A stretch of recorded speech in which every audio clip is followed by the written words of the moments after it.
Hello बच्चों, welcome back to my channel mission IIT JEE। आज हमारे पास अगेन 2007 का ही एडवांस लेवल का इंडेफिनिट इंटीग्रेशन का ही प्रॉब्लम है। तो इसमें क्या बोल रखा है, let f x be an indefinite integral of sine square x and इन्होंने दो स्टेटमेंट्स दे रखे हैं हमें।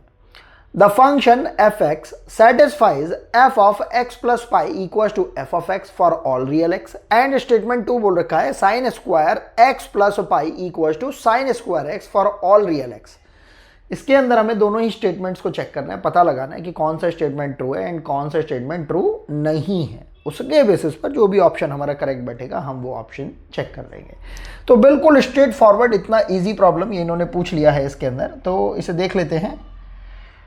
आपने क्या करा, सबसे पहले एफ एक्स को लिख लिया और क्या बोल रखा है, f x be an indefinite integral of sine square x. तो भाई हम इसको इंटीग्रेट कर डालते हैं साइन स्क्वायर एक्स को एक्स के रेस्पेक्ट में। अब क्योंकि साइन स्क्वायर एक्स को तो डायरेक्टली इंटीग्रेट करना नहीं आता है, तो हम क्या करते हैं, इसे कॉस की फॉर्म में कन्वर्ट कर लेते हैं और वो हमें कॉस 2 थीटा का डबल एंगल फॉर्मूला याद है, बाय हार्ट लर्न होना चाहिए। मैं आपको पहले भी बोल चुका हूं कि अलजेब्रा को छोड़कर जितनी भी हमारी 4 टाइप की और मैथमेटिक्स है, चाहे हमारे पास कोऑर्डिनेट ज्योमेट्री हो, चाहे कैलकुलस हो, चाहे वेक्टर अलजेब्रा हो और फिर चाहे हमारे पास ट्रिग्नोमेट्री खुद हो, इन चारों ही टॉपिक्स के अंदर हमारे पास ट्रिगो की बिल्कुल हार्डकोर नॉलेज होनी जरूरी है। क्योंकि अगर ट्रिगो नहीं आती होगी तो हमारी जो बेस है वो थोड़ी सी कमजोर रह जाएगी इन टाइप के प्रॉब्लम्स को सॉल्व करने में। क्योंकि ट्रिगो का जो यूज है बहुत वास्ट है, इन सारे ही टॉपिक्स में बहुत ज़्यादा है।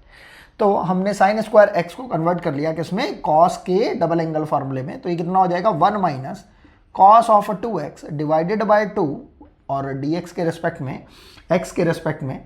अब हमने देखा कि ये जो 2 है भाई ये तो कांस्टेंट है, हमने इसको बाहर कर लिया।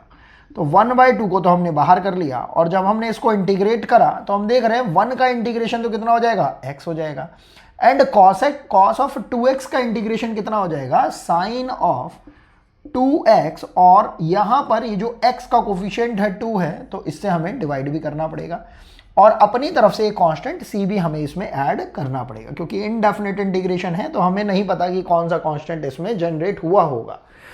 तो एक कांस्टेंट हमने इसके अंदर अपने आप से ऐड कर लिया। अब हम बात करते हैं इसके स्टेटमेंट्स की। अगर हम देखते हैं सेकेंड स्टेटमेंट को, तो सेकेंड स्टेटमेंट में तो एफ एक्स की बात ही नहीं कर रखी है और हम देख रहे हैं sine of 180 plus theta. Actual में आता हमारे पास माइनस साइन थीटा है, लेकिन क्योंकि क्या लगा रखा है, स्क्वायर लगा रखा है। तो भाई यहां से तो हमें बिल्कुल क्लियर कट समझ में आ रहा है कि स्टेटमेंट 2 तो क्या है, ट्रू है भाई हमारे पास।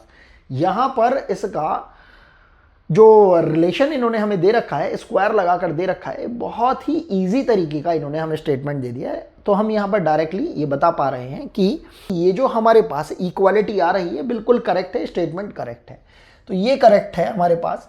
अब बात कर लेते हैं फर्स्ट स्टेटमेंट की। इसमें क्या बोल रहे हैं, द फंक्शन एफ एक्स, मतलब एफ एक्स जो है जो कि integration of sine square x है, satisfies f of x plus pi equal to f of x. अब भाई एफ ऑफ एक्स तो है ही भाई हमारे पास, हम बस एक बार एफ ऑफ क्या बोल रहे हैं, एक्स प्लस पाई और निकाल के देख लेते हैं, जो कि हमें वर्बली भी समझ में आ रहा है कि ऐसा पॉसिबल नहीं हो पा रहा है। क्योंकि एक्स की जगह हमें कितना रखना है, एक्स प्लस पाई। तो कितना हो रहा है, x plus pi and minus sine of twice time of, मतलब इसके अंदर हमने x को x प्लस पाई से जब रिप्लेस करा तो कितना हो रहा है, डिवाइडेड बाय 2 प्लस c। हम देख पा रहे हैं, देखो ये जो है हमारे पास टर्म, ये तो हमारे पास कितनी हो जाएगी, sign of 2x divided by 2। लेकिन प्रॉब्लम बस इतनी है कि जो x था वो किस में कन्वर्ट हो गया था, x प्लस पाई में। कब, जब हमने x को रिप्लेस करा x प्लस पाई से। तो जो हमारा एक्सप्रेशन है ना वो चेंज हो गया है थोड़ा सा। क्यों, क्योंकि हमारे पास f of x plus pi के अंदर जो टर्म आ रही है वो एक टर्म पाई ज्यादा आ रही है। अगर हम इसको इस वाले एक्सप्रेशन से कंपेयर करेंगे, एफ एक्स को आपने मान लिया लेट से 1 और इसको मान लिया आपने 2, तो आप खुद भी देख पा रहे हैं कि f x is not coming equal to f of x plus pi. तो बिल्कुल डायरेक्ट फॉरवर्ड, पता नहीं इन्होंने क्या सोच के ये प्रॉब्लम एडवांस लेवल पर दे दिया है। ये तो बोर्ड से भी ज़्यादा सस्ती प्रॉब्लम इन्होंने दे दी है। तो आप यहाँ पर समझ पा रहे हैं कि इस पर्टिकुलर प्रॉब्लम को करते हुए यहाँ पर आपको पता लगा कि जो फर्स्ट स्टेटमेंट है भाई वो तो ट्रू नहीं है, ये तो फॉल्स है, और सेकेंड स्टेटमेंट क्या है, ट्रू है हमारे पास। तो ऐसा केवल और केवल एक ही ऑप्शन है ये वाला कि statement 1 is false and statement 1 is true, तो यही हमारा रिक्वायर्ड एंड करेक्ट आंसर हो जाएगा। आई होप आपको ये प्रॉब्लम समझ में आई होगी।